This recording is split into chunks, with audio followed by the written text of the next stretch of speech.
All right. Nice. Awesome. New intro. It's the new art bros, dude. It's like I don't know if you know this, but we've been doing this thing for like almost 2 years.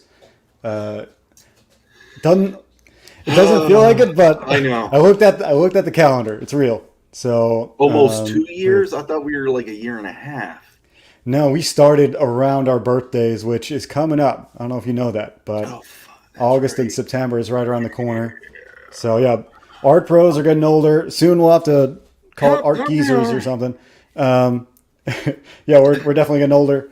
Who's up in the chat, dude? We have tons of folks in the chat right now. Yes, yes, yes. First one in. Bud dropped in. Boom. Yes. And then we got D-Wag. Bada bing, bada boom. Ay, ay, ay. Dude, is that a racial slur, dude? What? The bada bing from Duec. I don't know. Uh, uh, cool. yeah, If it is, we got creators outlet. What's up? What's up? What's up? Yeah, yeah, yeah. Everyone in, everyone in. And then collision bomb. What's up? What's up? What's up? And yeah, if that was one, my bad. no, dude. Italians don't care about this kind of thing. It's up there in the ether. Most people, or if you're Italian, you really take that stuff. You don't take Tommy that stuff to Martin. heart. What's up? What's up? We're not back in the 50s when we're denying us jobs and stuff. So cheers! I got my box wine. That's the first intro. I made that over the weekend. I had figured out how to render a planet. And I was like, dude, this will fit my brand so well. Kami Mark, do you see that? Yes, yes, He's yes, rolling yes. in the chat right now. It's awesome. What's up, Kami? Good to Hell have you. yeah. We're capitalist here on Art Bros, but good to have you. So yeah, we have a guest that I don't know, wanted to have on the channel for a long time, but didn't have an excuse to get him on, or maybe I was just too bashful to ask. But however, we've seen him do many different things. I first saw him when I went on his pretty much his open mics that he did on Monday. But we've got Alterna Beast himself, Pete, publishing Pete Samedi. What's up? Hey, Bam. What's up, Pete? thanks for having me.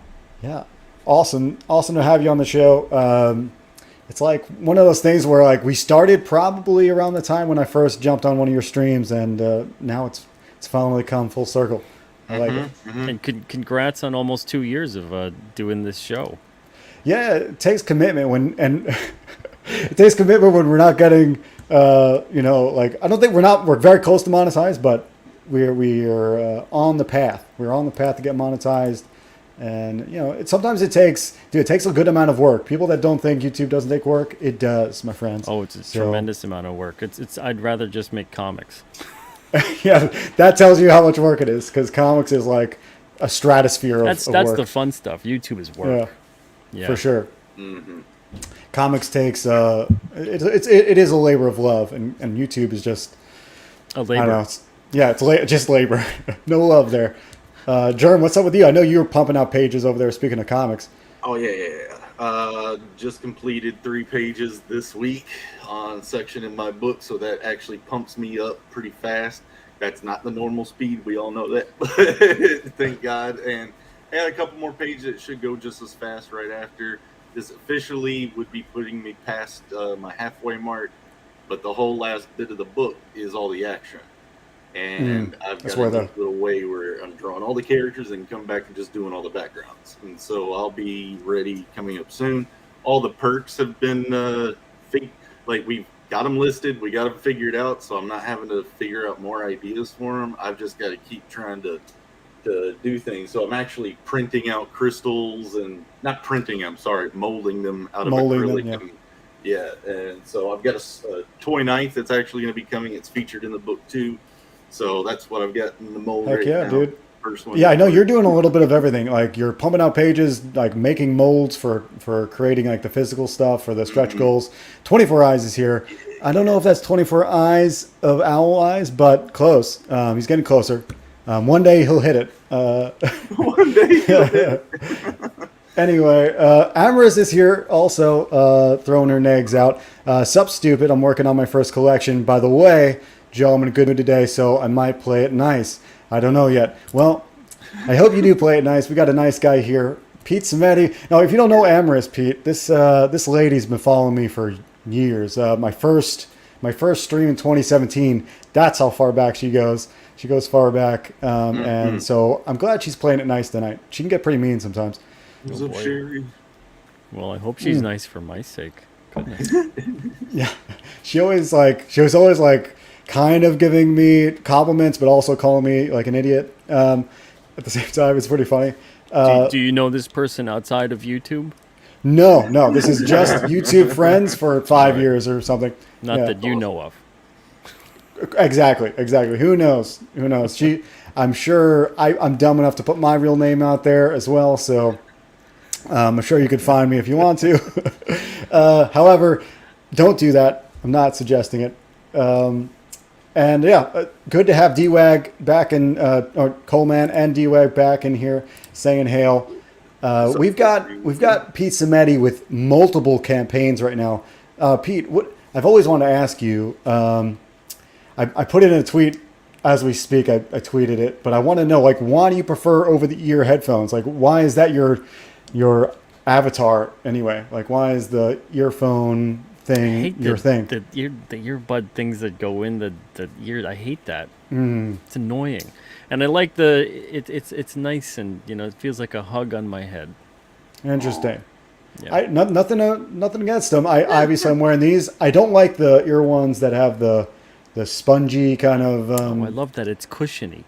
Ooh, well, I guess I'm just a harder guy than kind of.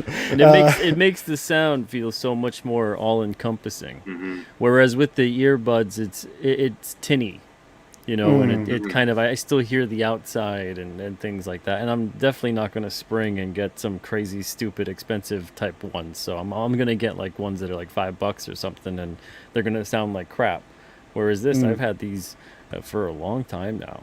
I think since I started pretty much doing YouTube. So yeah, I love it. Although I don't use it anymore really as a headset, so I have a separate mic. This way you could do like the echo cancellation type thing, and it's not this weird echoey thing going on. And but I love the sound that comes through and just the feel of it. It makes me feel like I'm going into the studio kind of a thing. Yeah, I feel like that's the impression I get too. I have a pair. I just don't.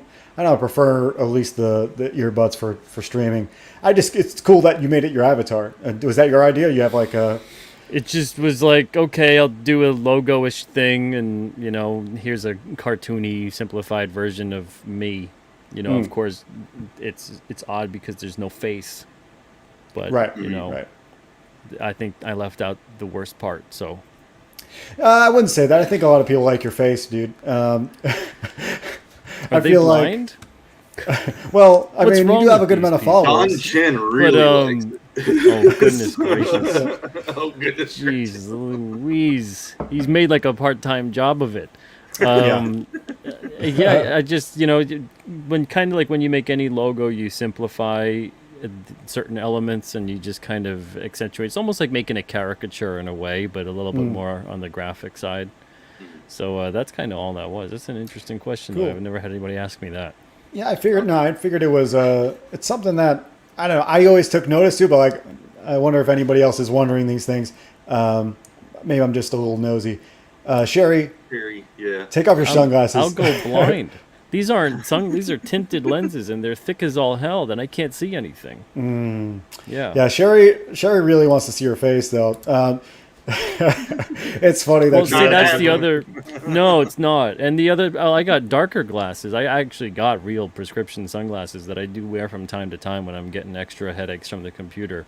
But today I was mostly working away from the computer, so my eyes are kind of okay enough to be in front of a big giant screen for an hour or so without having a blistering migraine. Yeah, everyone thinks it's like, oh, you're wearing them because, maybe it looks cool. I'm like, no, I'm wearing them because I get splitting headaches. This is a medical worse. Thing. It's a dorky reason. You don't want to know, bro. Yeah, that's what you need to say. You don't want to know because it's so dorky. Amaris, you're going at everyone. I got my test. I feel like I've missed the first part of this. But you did say something up here. I got to make sure he don't get a big head. Yes, indeed. I feel like that's why you do it, and I appreciate it. Because goodness. Yeah, I mean, I can have a big ego. Ask Sherry. Sherry will tell you. I like if you let it, I can really let it go to my head. So, man, I will read this later. I want to get your page up first before we go in depth in these comments. So let's bring up King Cryptid here because Sure. that is a character that I saw. I forget when you first released this. I was there for it when you first released the first image of him. Was that at an auction or was that somewhere else? Yeah, no, it was at an auction, yeah. Awesome. Yeah, so this character looks awesome, and the artists that you have, jumping on these books are great, and I'm stoked for it. What's the plan? Like, forget what's the plan. Where'd this spawn from? Was this like an all you kind of thing, or a combination of collaborators? No, it's just, I mean, it's 100% my idea and my thing and a lot of the stories, but it's been fun working with artists to bring each issue to life. So each issue is going to have a different artist for the most part, but doesn't mean that, one artist does an issue and then they never do another issue again. So we're going to bring back artists in the future. It just means that every issue is going to have a different artist on board, unless it's a story arc. So every now and then we'll have like maybe a 2 to a 4-parter kind of a thing. And then it would be the same artist for that story arc. I think it would be very strange to mix up artists during a story arc like that. But other than that, these first 4 issues, they have 4 different artists on board. So we got Christian Rossi on issue 1, we got Nick Hunter on issue 2, Alex Jovich on 3, Kier Covington on 4, with Christian Rossi doing the colors. As far as the idea goes for this, I knew I wanted to do something revolving around monsters and the paranormal and supernatural, and this was kind of something that I've been working on in the back of my mind for about 3 years or so, but I never knew if it would come to fruition. This was probably something I started thinking about back in like early 2018, and then just a million different things going on, and eventually it felt like maybe this could actually happen. So a couple different things fell into place for that to happen, which the biggest one being that we left Diamond Distribution in 2020. Doing that, we had more time, I guess, for me, which was kind of a rare thing. And I don't like having more time for myself, so I ended up filling that quickly with work. But it was something I wanted to do, which was my own series. So because of that, instead of having the grueling monthly grind of Diamond, I was able to use some more of that time that opened up and actually start my own thing. So King Cryptid kind of came about literally just from wanting to do that kind of a series. I've always loved paranormal stuff. I always loved supernatural, sci-fi, fantasy, horror. This merges all of that. It merges everything that I love about comics. We've got a lot of old school comic stuff in there. So other than it being an episodic style series, there's thought balloons, there's editor's notes, there's a fun letters page called Mail to the King. So the King Cryptid answers the letters he receives. That's hilarious. Then we have like a cryptid sightings page. So we'll have like a fan art page, and it'll have this cryptid depiction, was spotted in whatever from this person, this artist. So all these kinds of fun things that make comics fun. I want to put them in this book. And it was the first time that I've actually had a chance to work on an ongoing series. The last time I had a series at all in any way, shape, or form was The Chair. And that was a psychological horror thriller. And that was only really a graphic novel and then broken up later on into a 4-part miniseries in 2017. So it's been a while. The first time that came out was 2008. So it's maybe 13 or so years. That's since crazy. I put something out, but being a publisher eats up a lot of your time. So, if you really, really love being a creator, the worst thing you could do is become a publisher because that's going to eat up way more of your time. But yeah, so think about it. If you guys are out there and you're aspiring to make your own comics or whatever it may be, think about in terms of prioritizing what is more important to you. But for me, it seemed like, all right, I have these ideas. I've had a lot over the years, but some have come and gone, and some other creators out there have actually done. So this one, it felt like, okay, I really like this one, and it hasn't really been done yet the way I'd like to see it done. And by the time that everything got rolling around, it was very quick in terms of character design, coming up with a backstory. A lot of it wasn't like this painstaking thing where just really thinking about it for days on end, and you've got writer's block and all this other stuff. It was very quick. Everything felt very organic in terms of coming up with the story. So I'm glad people are digging it so far. Dude, I can see it. The numbers are pretty high, and so it's the first time the IP is coming out. So that's awesome. That's a good sign. There's like definitely some appeal here. I think it's got instant appeal because for me, a lot of the art that sells the book is the first thing I notice. So and I've noticed. What can you go through each artist and tell what else they've done? Because I know a few of them, but I'm not sure if I know where Hunter's from before, what book he's done before. Honestly, it's funny.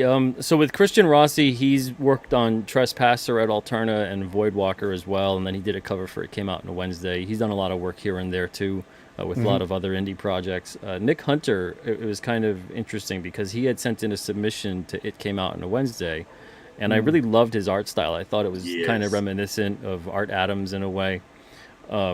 So yeah, a little bit of Art Adams, a little bit of like mixed that with like Jim Lee, a little bit of like Silvestri, all my favorite artists growing up. So I figured, the submission was great. I'm looking for artists to do issues. Let me just start compiling a backlog of people. And I asked him, I said, would you be interested? I've got a couple issues that I'd like you to draw down the line, but one in particular for next year.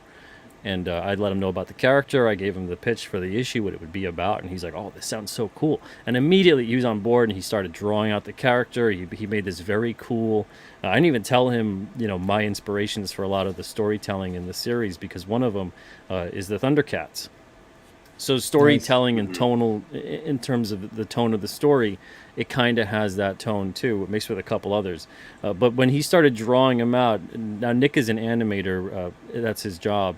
Very amazing, expressive, gestural drawings, animating these animatics, almost looking like he did these fun little animations too, just for the hell of it. He's incredible. So he just starts doing all this stuff and sending it to me and saying, oh, hey, how does this look? Am I getting on the right track here with the character? He was very excited about it, and I thought that was so great. And I think it really shows with the art too, because he was his whole issue's done. He was one of the first artists to get his whole issue completely done. Dude, but he did an amazing job. You can tell he's got experience. Like it's just almost, when somebody's really like good at it when like they make it look easy. You almost can feel like him doing it, and just like doing it effortlessly. Almost to our perspective, it's probably hard on his end, brain power wise. But dude, he's got so much going for his style and art. I know Jeremy's digging it.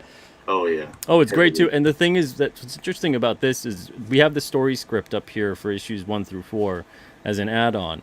It's like $10. It's saddle stitched. It's like almost 40 pages or something like that, and then I'll sign it too.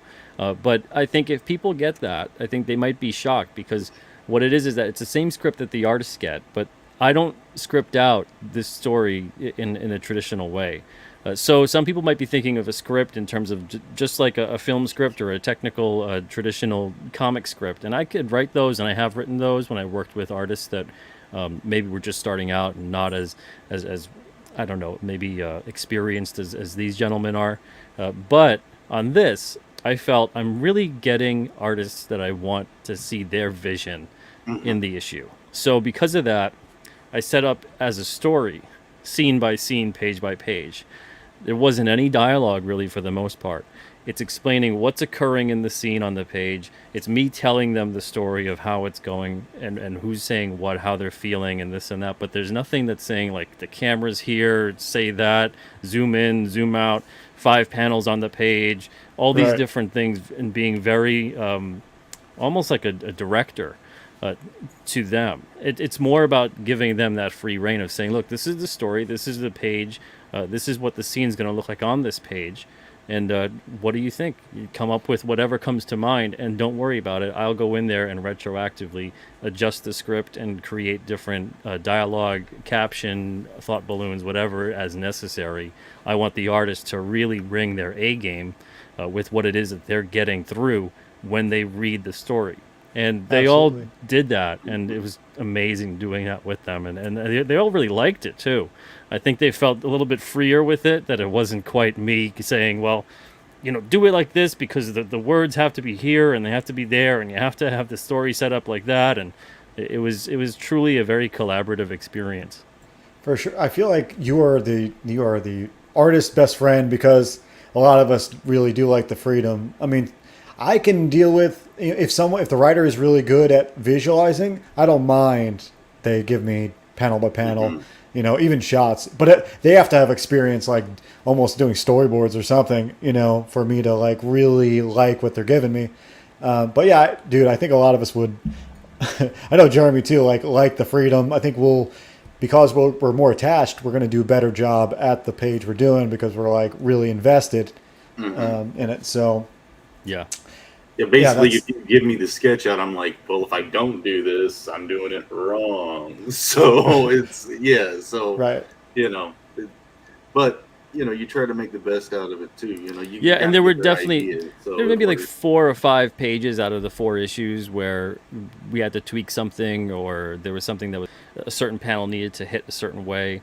But honestly, 4 or 5 pages out of like over 80 pages to go in there and edit, and everything else was fine. I think each artist maybe had 1 page per piece in terms of editing or a revision or something like that. But they did they did such a great job, and I think it really shows. It shows in the way that they brought their own vision to it, and they became the director and the cinematographer, whereas I'm just letting them know, hey, here's the story, here's the summary of each page, and have fun with it, what comes to mind. And that's what I'm hiring them for too. I'm hiring them to do that. I'm not hiring them to be a pencil that I'm giving them the instructions and this is how I want it, and I would draw it, but maybe I'm not good enough or don't have the time, but I want them to draw it exactly the way that it's in my mind. That, I think, breeds this weird tug of war that can occur.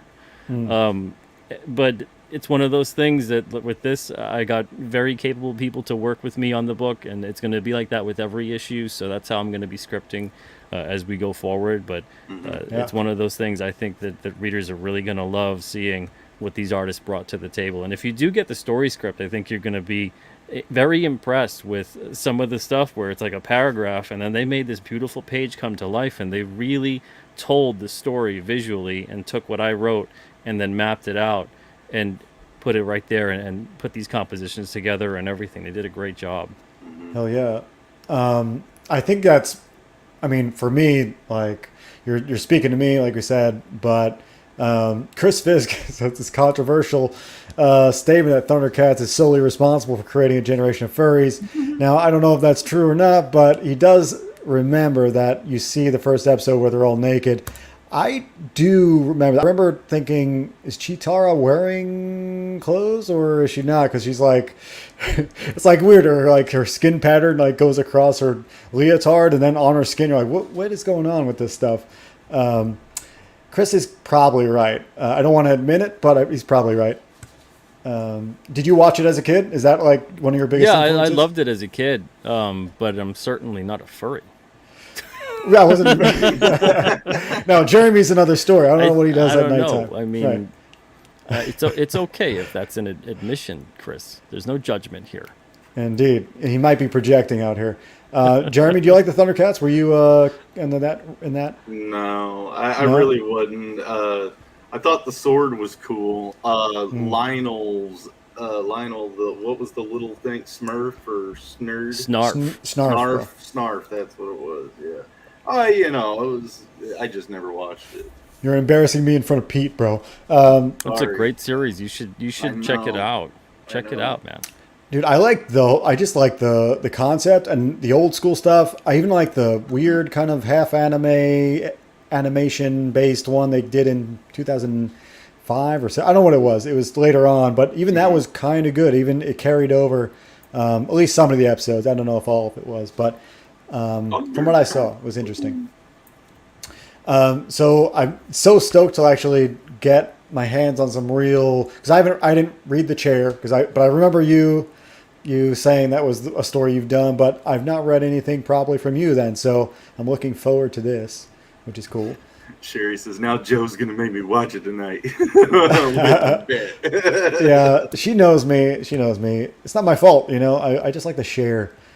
Share with Sherry. I need us to a YouTube channel just making Sherry watch videos I want to see her watch. Let's. I want to go back and Yes, sir. tell this comment. It says, Pete, stop spoiling King Cryptid. I don't want to know anything about it. Just give it to us. Then stop watching the interviews. You're here on every interview. He's followed you, dude.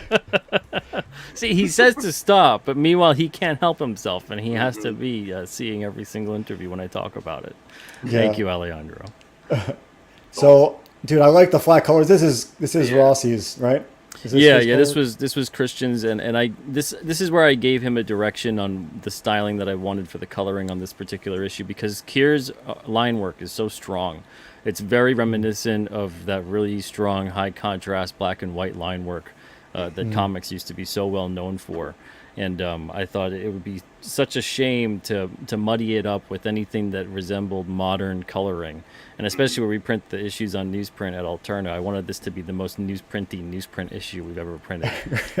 Yeah, that's what I was going to think about. I was like, man, it's going to feel really, really retro with this, with the print job. And with your lettering, too. You have like I think your techniques with the thought bubbles and everything seems more retro than... Nobody uses thought bubbles anymore, I feel Thank like. you. Yeah, it's such an interesting device, too, because of the fact that you're able to have a character that maybe necessarily isn't the most talkative. Like King Cryptid, when he's speaking, he's not really the most talkative, but he's a very introspective character, very thoughtful character. So you can also have thought bubbles where they'll say one thing and meanwhile their thoughts show that they really feel something else. So you can have a lot of insight into the characters, and it's such a shame that comics got so away from that, because just looking back at a lot of the older comics, you get way more insight into the character, and there's more depth to them, and there's a lot more less awkwardness to then everything just is kind of them talking out loud to themselves half the time, you know. And then I know that they replace thought bubbles a lot with captions, but then all of a sudden everything is just captions all over the place, and you got to put like the little heads, and then there's captions on other pages that are just, and it just turns into caption crazy, and everything turns more into a storyboard as opposed to a comic book. But even lettering it, I like having these organic shapes and things like that to the balloons. Yeah, something charming about the thought bubble. I don't know how to put it. Something like that. It's like charm. It's. I just automatically, I think what people automatically think about is like the corny kind of thought bubble, you know, dialogue to themselves. Like, you know, if they're about to fight, they're thinking like, get ready for this punch, you know, kind of thing. Or whatever. Sometimes it can be corny, and I feel like that's what people don't like about it. But I think the tool is underutilized for sure.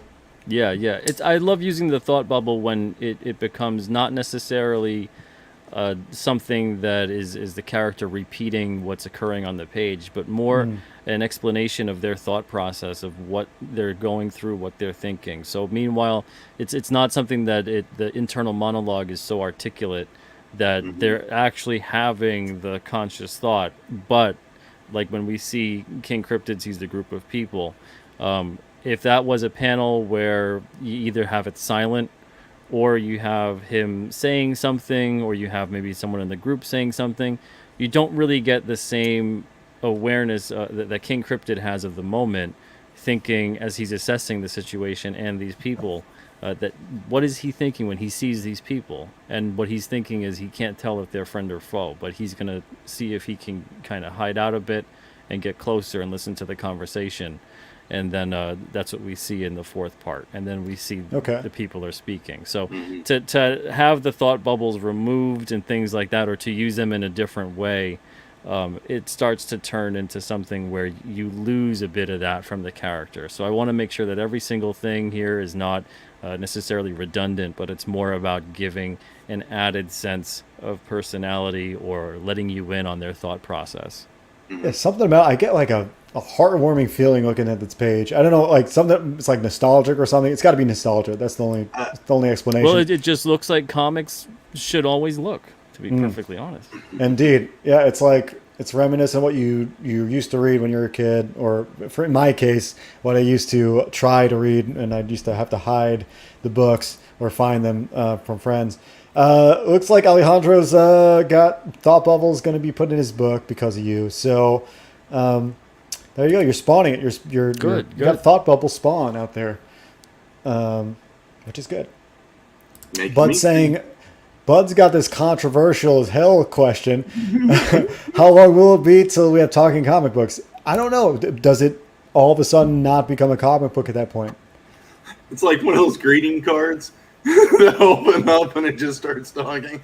It's almost like what they have in Big, right? Isn't that in Big where he's got something that's like that? Isn't it that he's got like an animated comic or a talking comic, something like that? There is. Planet also does that where he opens it up and it's like holograms moving and stuff. Yeah, the closest thing a lot of his experience is like the motion comic, like that are narrated. You know, I know Watchmen has one that is like, it's good. I think it's a good option, but I wouldn't call it a comic at that point. It's at the very least a motion comic. I don't know. It'd be cool to see something like what they have in Big, or something like physical. But yeah, let's check out the perks and stuff, Germ. Because I want to get to the other campaigns too, and we don't have all night. Featured tier right there. 24 What is that full moon special? 24 hours only. That's fast. Goodness gracious, that's a motorcycle out there. Wow. Star Circuit. I know. So King Cryptid's power set, him being a cursed immortal, his power set is the result of his moonstone, and his moonstone was given to him. It's a mysterious origin to the moonstone. It was given to him by a Wampanoag shaman by the name of Black Moon, and about 400 years ago, this is what happened. So because of that, his power set is enhanced or decreased depending on the phases of the moon. So on the night of a full moon, like tonight, King Cryptid's at his maxed out, most powerful. You could lift or move 10 tons. You could fly at speeds of 200 miles an hour. His healing factor is greatly heightened. He's not invincible, but he's damn near close. On the night of a new moon, when there's no moonlight to charge the moonstone up, think of it as like an organic battery. His power set is greatly limited, and sometimes it's completely gone depending on how much he's using his power. So at that point in time, even though he's 7'2", 400 pounds, he's still a tough customer. He's nothing close to how powerful he could be on the night of a full moon. So because of that, we have new moon and full moon specials on the campaign. So tonight's full moon special is it's a 24-hour special, and there's just 100 magnets that are being made. And these magnets, once they're made and they're gone, they're gone. They're not being made again. So if you guys are interested, nice. The dog gets it. Yeah. They're $2 right now. Shipping is free worldwide. And you can go on there, get basically it's a die-cut magnet of New Hampshire, which is King Cryptid's home of residence here. And then it just says "Live Free or Die," which is the state motto of New Hampshire. And also King Cryptid, and we'll get to the issue eventually. King Cryptid had something to do with that becoming a phrasing here in New Hampshire. Really? Dude, I'm a big fan of magnets as perks or as add-ons. So that's probably right up my alley. I probably will be on that. And guys, dude, is it really a full moon, or is this some sort of? No, it's truly a full moon tonight. Ooh. Yeah. So you hear that, guys? This is legitimately both me and King Cryptid both have extra powers tonight. I will be watching Thundercats later, and Joe's gonna turn into a werewolf. Yeah, I know, dude. Gonna go turn into a werewolf, go cook some sauce, and watch Thundercats. and watch Thundercats. Yeah, so It sounds like a full night. yeah, for sure. So I'm looking forward to getting a hold of the magnet. But what else do we have? What's the options we have? So with the build your own bundle, you get access to about, I think, 24 or so add-ons, and there's pretty much everything you see as a main perk is an add-on, but there's also a list down below, or if you even want to click on it and go to get this perk. So you'd pay $1, but you don't lose the dollar. The dollar goes right back into your shipping. So once you enter the add-on section, you can pick and choose all these different things. You can get each issue individually if you'd like, or just even try out issue 1 if you want. But there's also different things like the stickers. There's the digital bundle. We had trading card packs for a certain amount of time. We only made 500, and those are all gone. So no more trading card packs. The King Cryptid trading card series is different than the King Cryptid trading card, which is part of the Alterna series there. Here's the Damn. King Cryptid Oh, let me pull that up. trading card series. So these are the 8 cards on series 1, and these are all the covers. We do front and back covers on each issue, so it's like a flip style. So Cool. let me show what that would kind of look like. So issue 1 has Christian Rossi's, but then when you flip it, it would be my cover. Ooh. So that's the way the back cover, instead of it being an ad, it's just another cover. Cool. And instead of doing variant issues and things like that, you get 2 covers for the price of 1 comic. Yeah. So all the trading cards are like that, and the trading cards are fun too because you get all this extra information about it. And there's a New England Cryptid Research Organization that has their own take. They're kind of a government organization, and they're kind of very cover-uppy, as government organizations tend to be. So you read their take on the events of the issue and what had happened. So we got the trading card binder, we got the story script for the issues, we have the King Cryptid collector case. Let me show that too, actually. Yeah. See that. In the meantime, Corey Barton, thanks for showing up, dude. What's up, Corey? Bio. Let's see this. So here's the case. Every square inch of that is covered in art. So we have one spine is just a normal spine with the name and the logo, all that stuff. The other spine, we're going to have 5 of these cases. So 5 of the cases all together create an overall image on your bookshelf. Ooh. And then when you open it up, we got King Cryptid's eyes right there, and it opens up to the scene of King Cryptid fighting Broog with his silhouette there on the bottom and the base. Dude, that's great. Box. So Excellent. Damn. So to get all the boxes, what's the so we're gonna have a campaign every year, pretty much until I guess pretty much until there's no Indiegogo or whatever. I don't know, and then we'll have until campaigns the world somewhere else. So yeah, because explodes. I've got seriously, I can do this series the rest of my life. I've got about 30 to 40 issues already that are ready to go. I've got about 20 of them that are solid outlines. I'm doing 4 to 5 issues a year. So for a very long time, we're going to be having campaigns. But for the first 5 years of the campaigns, up until 2026, that's when the 5th box will come out. We're going to have all the boxes released each point in time, with one release now, one release next year, and so on and so forth, till all 5 come out. You've sold me. You sold me on the box. Mostly because I want to see it on my shelf. Yeah. Oh, it'll look great. Yeah. It's looking incredible. I'm happy you're here too, dude. We need more Aussies in our chat. There's only a few that hop in here. But yeah, what time it is? What time is it over there in Australia right now? It's got to be the morning, right? No. Does Australia even exist? Is it real? Yeah, he's texting from an alternate fake world. But what are these blank the blank sketch cover commissions? What's that? Yeah, so there's if you get the 4 issues for $15, you also get the blank cover of number 1. So it's a cardstock cover. The interior is still the same. It's the same as issue number 1's interior, newsprint, and all that stuff. But the cardstock cover, you could draw on it. So you could draw on it if you want, or get somebody else to draw on it. You can commission an artist to draw on it. Artists in particular, I try to tell them, this here you can get a sketch cover commission from a couple of different artists and a sketch card as well.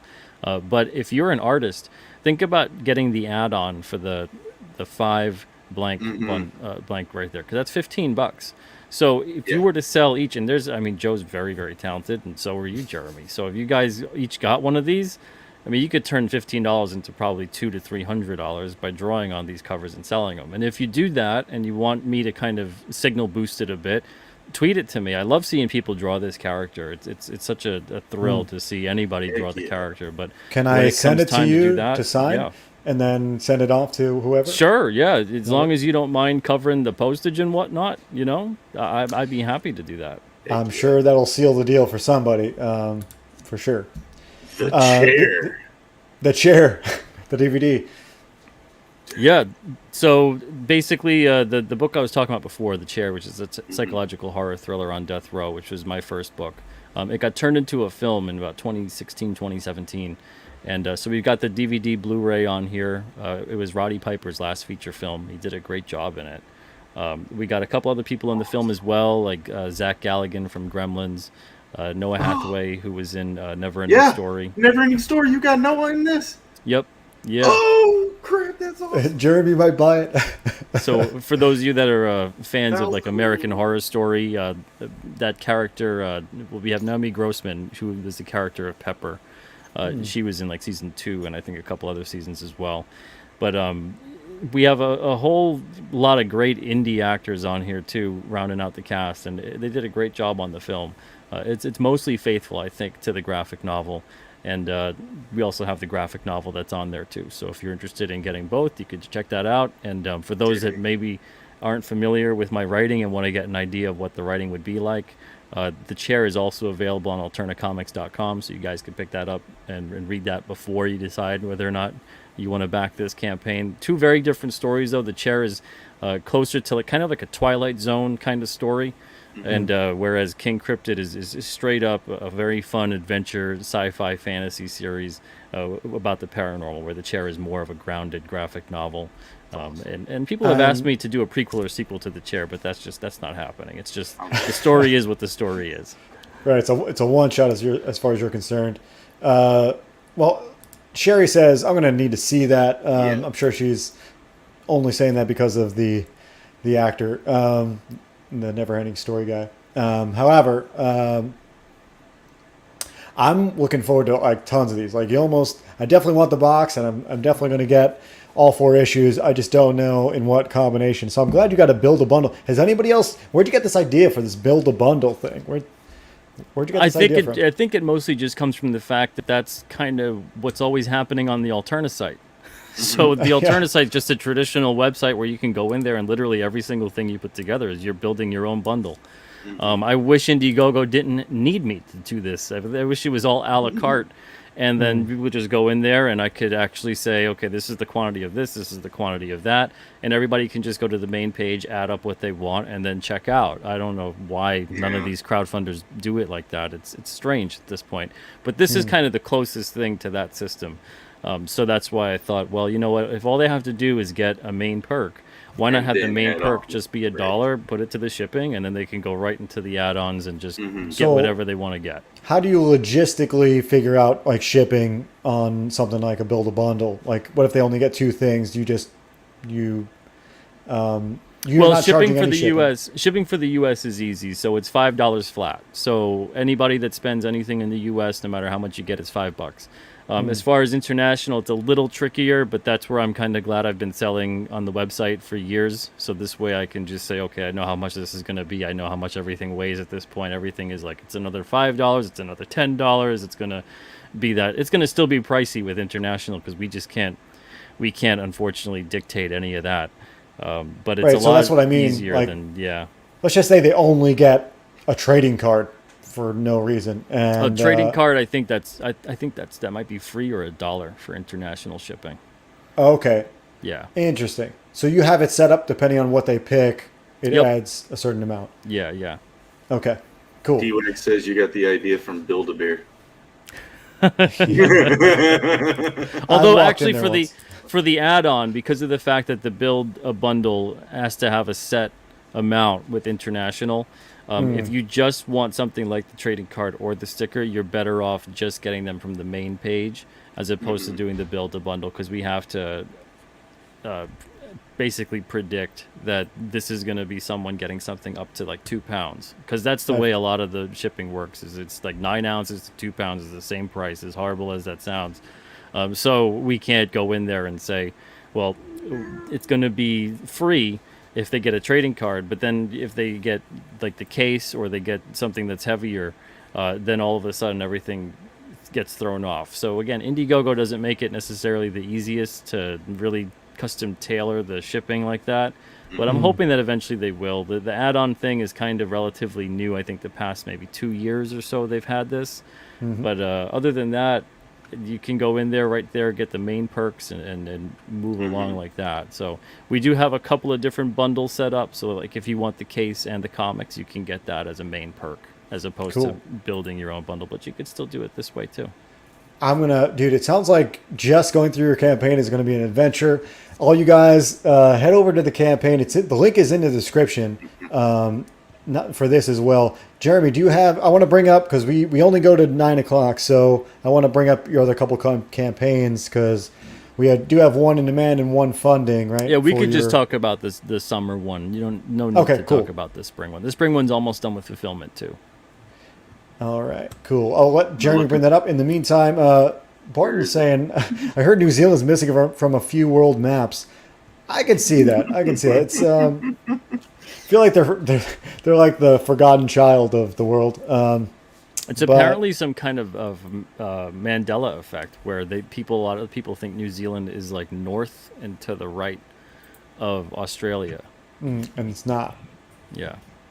It's like the Tasmanian. Well, what do they call it? Tasmania? What is it? What's that island off of Africa? Oh, Madagascar, because Tasmania is off of Australia. Oh, really? Okay. So maybe I'm thinking of both in some weird way. So, Jeremy, let's pull up your other page whenever you get it. I also want to bring what page? It's the summer pre-orders for Alterna. It's his other campaign. I thought you had it. I can let's see here. Link for that's not in the description. Oh, I'm sorry. I didn't put it there. It's all right. I'll go back and do it. Maybe if you can get it for us. Yeah, I could get Pete, you. that'd be good. Yeah, I could get you the link right here. I'll put it in the private chat. Privy chat. Yeah, there you go. Thank you, Pete. No problem. Go back to school, dude. I know geography. I aced geography. Right. I was excited. It sounded like it. Shane Nolan, look, dude. Yes, Tanzania, but Madagascar is off the coast. Right. I'm thinking of both, confusing them both.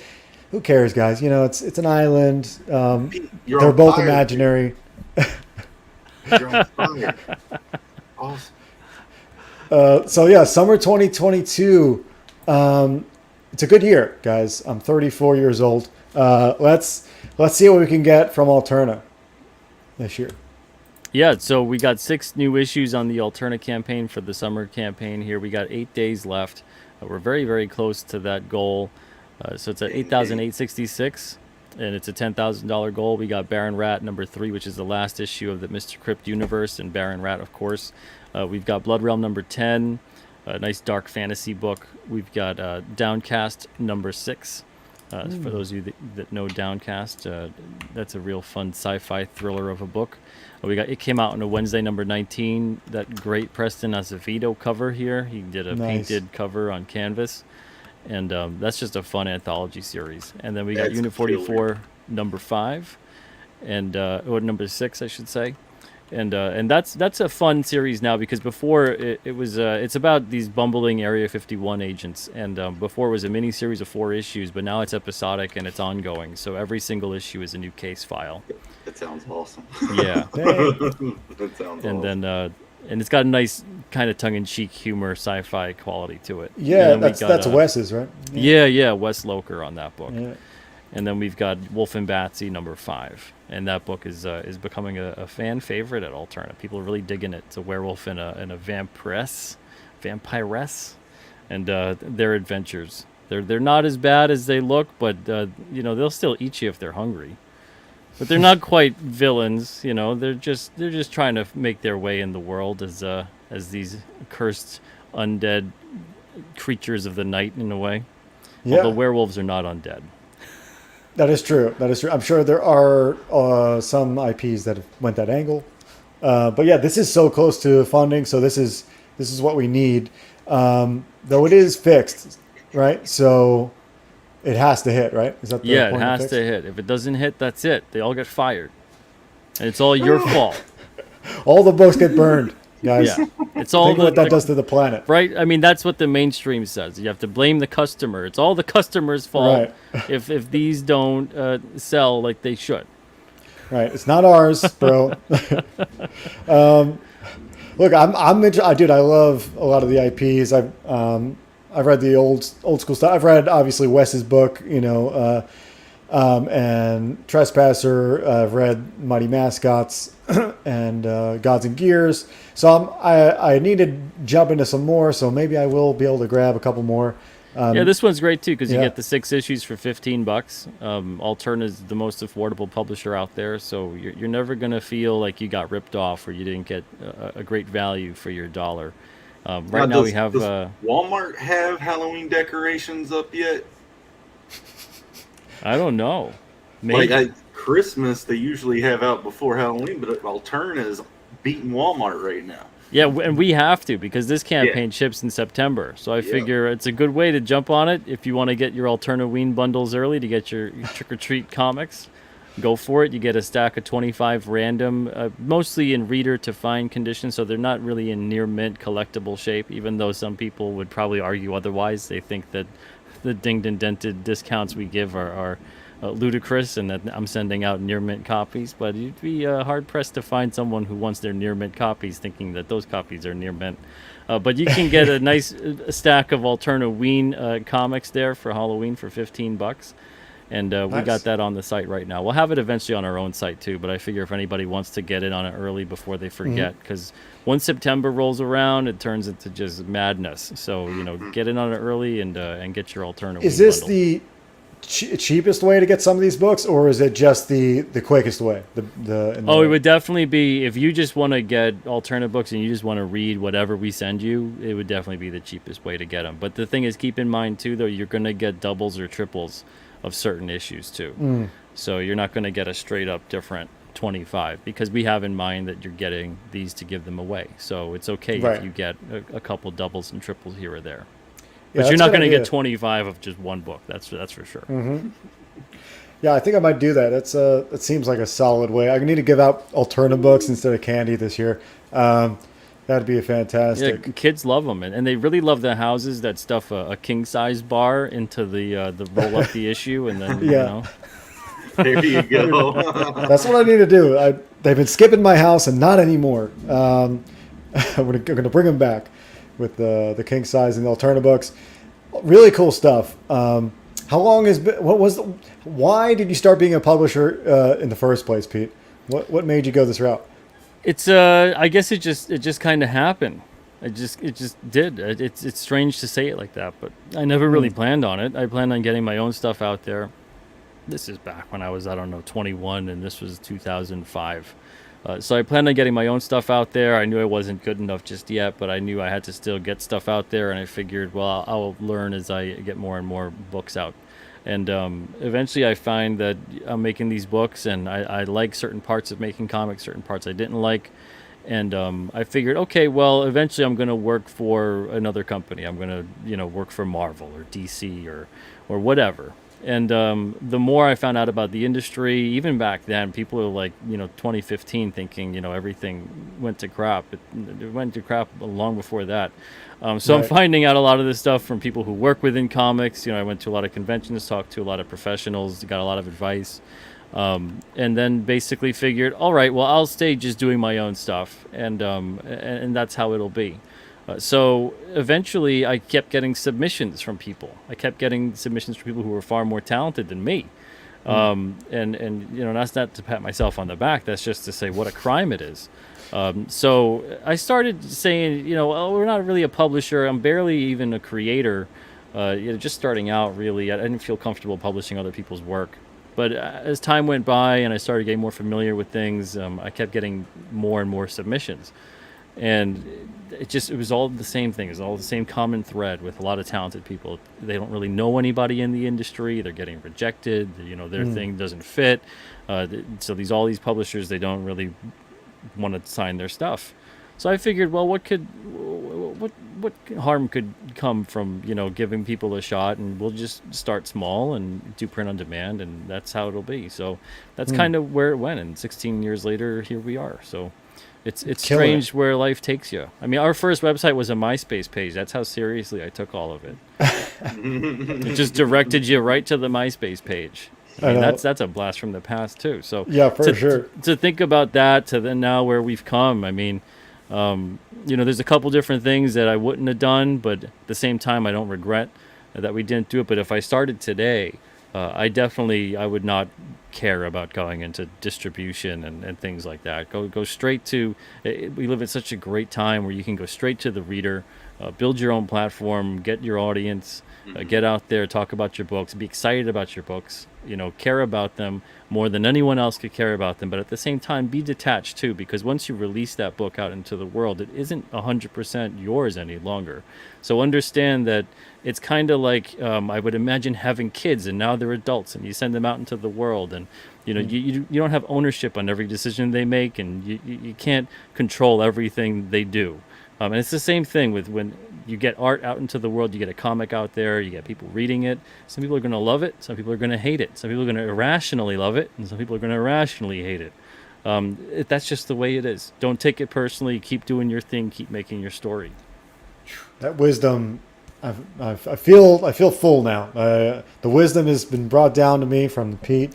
No, there's a lot of great insights there. In all seriousness, that's like some legit wisdom, because I'm probably gonna have to deal with that more and more as I put out Star Circuit. This is not a purposeful segue. However, me and Jeremy both have books that we're working on completing. Jeremy's got a what do you call it? A legendarium, like the Tolkien way.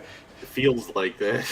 Yeah. No, you legitimately do. Like if I didn't know you, I would say that's bullshit. But I do know you, and so I know you do have it to back it up. But yeah, we have plans. So once it's out there in the world, I do feel you're right. It's almost like what other people make of it, and just from the few reviews and the people that read Star Circuit and how they talk about it, I almost already feel it a little bit. I'm like, this is like almost whatever they think is almost a part of it as much as my ideas were. And so very cool. Yeah. I'll I mean, bring if up- anything, the last thing I'll say about that is we see a lot of times people want people to separate the art from the artist. I think the artist needs to separate themselves from the art. I think what it is people get a little too close because they've worked with it for so long and they care about it, and you should. But at the same time, you do have to understand that this is art that's being put out into the world. This isn't going. And see, even the dog agrees. So this isn't going on the fridge at your mom's house. This is going for other people, and they're spending their time and their money on it, and they're going to feel however they feel about it. And it's wonderful when people love it, but at the same time, if you're going to accept when people really love it, you also have to accept when sometimes it doesn't land and people just don't like it. And try your very best to not focus on the ones that don't like it, and understand that there's people out there that love and appreciate what you do, but more than anything, don't let either of it get to you. Don't believe too much into the praise. Don't believe too much into the criticism. Stay the course and learn what you can do to make the best story possible. And what, at the end of the day, you put that story down and go, yeah, I did a great job, I think, on this one. I really like this one. I hope people like it too. And that's what I hope people like with King Cryptid. I hope they have as much fun with it as what we're having making it. I think if they do that, that's all I could ask for. And I'm stoked for it. I really am, Pete. Like ever since I saw it, and I saw the first piece of art on that auction, it was cool to see. It's his like crown and just his aesthetic feels pretty original. So I'm stoked to see how the cool artists kind of get to run free with the idea for a little bit, and get to see your story. So very, very cool. I will definitely be backing definitely tonight. That way I can get the moon powers. As well. Yeah, get that magnet before it's gone for forever, because I'm not making any more of them ever again. So ever again. Ever. Never. Then you can put that right on the fridge, and every day you look at that and go, yes, live free or die, because death is not the greatest of evils. I dig it, because I got a life calendar around here. A lot of people think I'm crazy, but I have a calendar where I mark off the years of my life. It's a little bit morbid, but it also keeps me on track. It makes me remember that, like, when I'm... He told me that one time. He explained how this works, and I'm like, that would drive me insane. I wouldn't be enjoyable to be around. I'd be like, no, I can't deal with you. I've got 86 days left, or 896 days. Well, you're not. Thankfully, thankfully, I'm still youngish. So, like, as far as my calendar is concerned, I'm still in my prime. But once I'm out of my prime, then who knows? Then it'll be a drag, But for now, at least there's more runway behind than there is ahead of you, right? Yeah. But it's cool to see. It's almost weird to see, because I mark little highlights, like, oh, this is when I started Star Circuit. This is when I started writing it. This is when I first, I can see, like, how long it's taken me to get to where I am, how much quicker I am with art and that sort of thing. Speaking of, I have my website. Well, really quickly, we're going to talk about Star Circuit. It's out of Indiegogo, but it is on my website, Vervia Studios. I just got new hats in, guys. Vervia Studio hats. Nice. I had to make my own because I couldn't wait for other people to get me hats. So I've made my own. I will be putting up for sale over here on VerviaStudios.com. And here, this is where I'm going to be selling my art. Obviously, Star Circuit. I'm working on this new cover. That'll be since we sold out of the main cover, this is the generic cover that will be on all future campaigns, replacing the original of the one that I did. But yeah, it's a really cool book, cyberpunk racing book, and it is one hell of a ride. Yeah, if you just go to the shop, you'll pretty much be able to get the poster, the variant cover right now, and the patch until one of these days I'll get the printer on the ball for the new one, the new cover, and that's that. Be also aware that original art will be sold here, but I'm wary about putting it up just yet. I might do it on auctions instead. So there's that. But yeah, go check out Star Circuit, my baby of a book. I'll play the trailer at the end of the stream today. But Jeremy, I know you have a book as well. I don't want to take the limelight before we head out of here. Yeah, so guys, if you go to zadestudios.com, you can add, it's a 3-tab structure. The first tab is just saying, hey, how are you? This is who we are. The second tab covers our video game RPG that's in production right now. You can go play the prototype on Steam. The demo is right there. We will be updating that in the fall. Dwight's got so much more improvements on it. I just got the most recent build yesterday. So it's playing nice, full combat system, full boss fight. Everything feels much better. So look forward to that. The third tab is our clone of the Indiegogo page setup. You can click that right there and go right to the sign up page. We need all the signups we can get, guys. There's not nearly enough of them. But the artwork in there, I'm working my butt off trying to make sure I'm impressing everyone with double page spreads, incredible amounts of detail, and a story about a guy having a really bad day at work.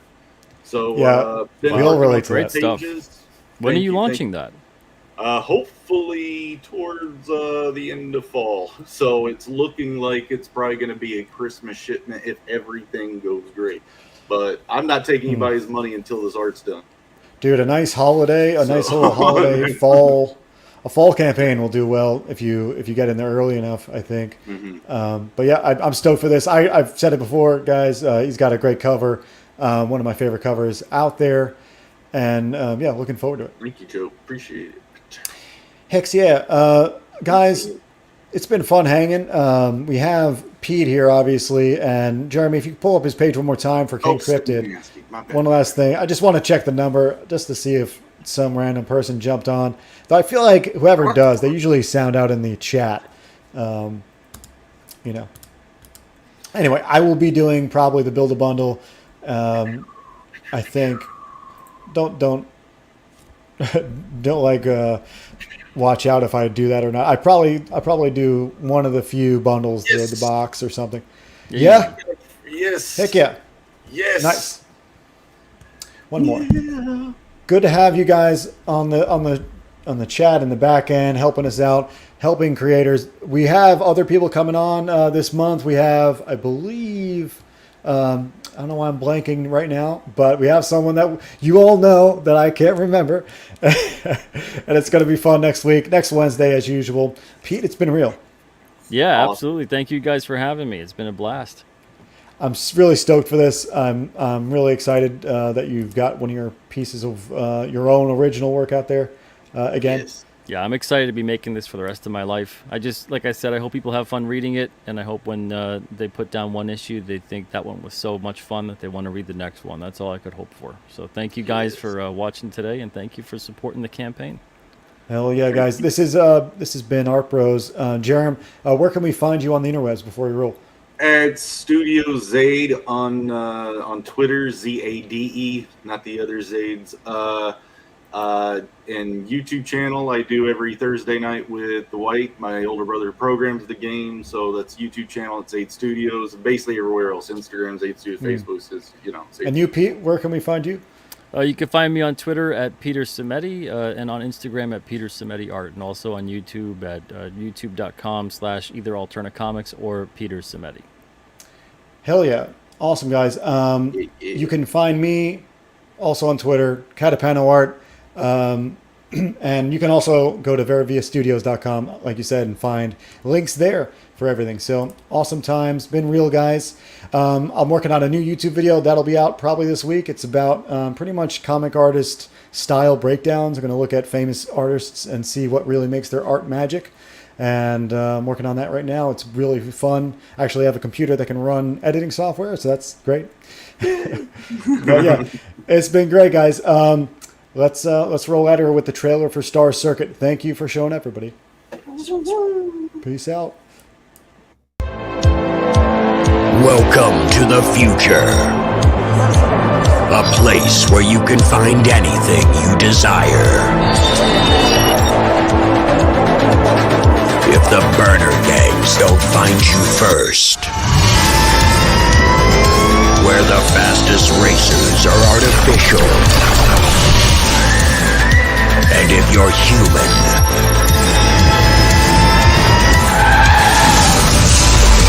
don't stand a chance.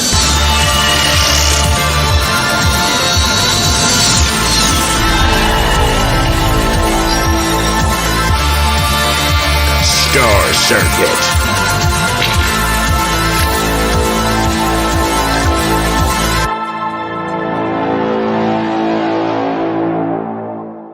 Some serious gourmet shit.